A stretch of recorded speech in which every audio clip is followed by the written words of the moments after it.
আসসালামু আলাইকুম প্রিয় দর্শক, আশা করছি সকলেই ভালো আছেন। প্রিয় দর্শক, সে র্যাবের অফিসার অবশেষে গ্রেপ্তার। কোন অফিসার? র্যাবের প্রধান অফিসার। কেননা বৈষম্য বিরোধী ছাত্র আন্দোলনের যখন ডাক দিয়েছিল সাধারণ জনতা, সেই সময় যখন আন্দোলন করছিল রাজপথে, মিছিল করছিল রাজপথে, সরকার পতনের ডাক দিয়েছিল সবাই। প্রিয় দর্শক, সেই সময় এলোপাতাড়ি গুলি করেছিল পুলিশ ছাত্র জনতাকে, আর র্যাবের হেলিকপ্টার থেকে সেই র্যাব বাহিনী তারা নির্বিচারে জনগণের উপর পাইকারি ভাবে গুলি চালিয়েছিল। দর্শক, সেই সময় অনেক মানুষ আহত হয়েছে, মারাও গিয়েছে। আর র্যাবের নির্দেশনা অনুযায়ী সেই হেলিকপ্টার থেকে গুলি চালিয়েছে।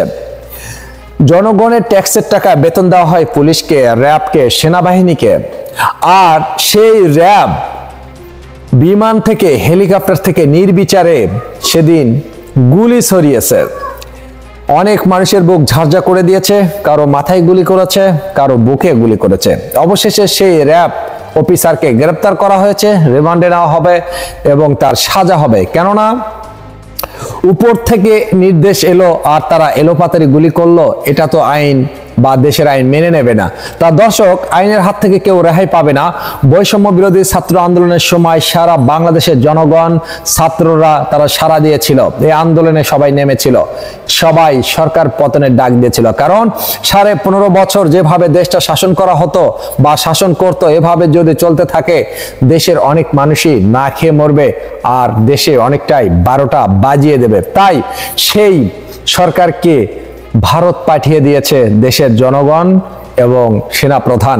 কারণ জনগণের হাতে যদি সেই সাবেক প্রধানমন্ত্রী শেখ হাসিনা যদি পড়তো, তাহলে তাকে হয়তো গণধোলাই দিয়ে মেরে ফেলতো। তাই সেনা প্রধান তাকে হেলিকপ্টার যোগে চট্টগ্রাম, সেখান থেকে হেলিকপ্টার যোগে ভারতে পাঠিয়ে দেওয়া হয়েছে। কারণ একটি দেশে সরকারকে যদি পিটিয়ে মারা হয় সেটা কেমন হয়, আর যার কারণে সেনা প্রধানের নির্দেশে তাকে বাংলাদেশ থেকে ভারতে পাঠানো হয়েছে। আর এদিকে কিছু সেনাবাহিনী ছিল, কিছু সংখ্যক, তারাও কিন্তু সেই আন্দোলনের সময় অনেক ছাত্রকে গুলি করেছে। সিসি ফুটেজ রয়েছে, ভিডিও ফুটেজ রয়েছে। সাংবাদিকরা যে ভিডিও করেছে তাদের অবদান অনেক। সোশ্যাল মিডিয়াতে যখন সাংবাদিকরা ভিডিও করে ছড়িয়ে দিয়েছিল, তখন সাধারণ জনগণ, শিক্ষার্থীরা তারা রাজপথে ঝাঁপিয়ে নেমেছিল এবং তারা হাতে পতাকা নিয়েছিল, হাতে নিয়েছিল লাঠি। যেভাবে হোক দেশটা শাসন করতে হবে ভালো করে, কারণ দেশের বিরুদ্ধে যদি কেউ ষড়যন্ত্র করে তাকে দেশে রাখা যাবে না, দেশে যদি লুটতরাজ করে তাকে দেশে রাখা যাবে না। তাই দেশ থেকে যেভাবে হোক সেই সরকারকে বিতাড়িত করা হয়েছে। আর সেই ঊর্ধ্বতন কর্মকর্তা র্যাব প্রধান, তাকে গ্রেপ্তার করা হয়েছে, আজকে তাকে গ্রেপ্তার করা হয়েছে। এবং যে কয়েকজন র্যাব সেই হেলিকপ্টারে ছিল, এলোপাতাড়ি তারা গুলি করেছে সাধারণ জনগণকে, তাদেরকেও আজকে গ্রেপ্তার করা হয়েছে। কারণ যেহেতু অন্তর্বর্তী সরকার ডক্টর ইউনূস স্যার, তিনি যতদিন ক্ষমতায় রয়েছেন, তিনি এই যারা দুর্নীতি করেছে তাদের বিচার করেই ক্ষমতা থেকে নেমে যাবেন। তো দর্শক, এখানে সেনাবাহিনী হোক, র্যাব হোক, বিজিবি হোক আর পুলিশ কর্মকর্তা হোক, অনেক পুলিশ কর্মকর্তা কিন্তু লুকিয়ে রয়েছে এখনো, কেউ বা চাকরি ছেড়ে দিয়ে পালিয়েছে। কারণ তারা যেভাবে মানুষকে গুলি করেছে, এটা একজন পশ্চিকেও এভাবে কেউ গুলি করে না। জনগণের ট্যাক্সের টাকা বেতন খেয়ে জনগণের সাথে যে একটা বেইমানি করেছে, এটা কোনো জাতি, কোনো দেশ মেনে নেবে না।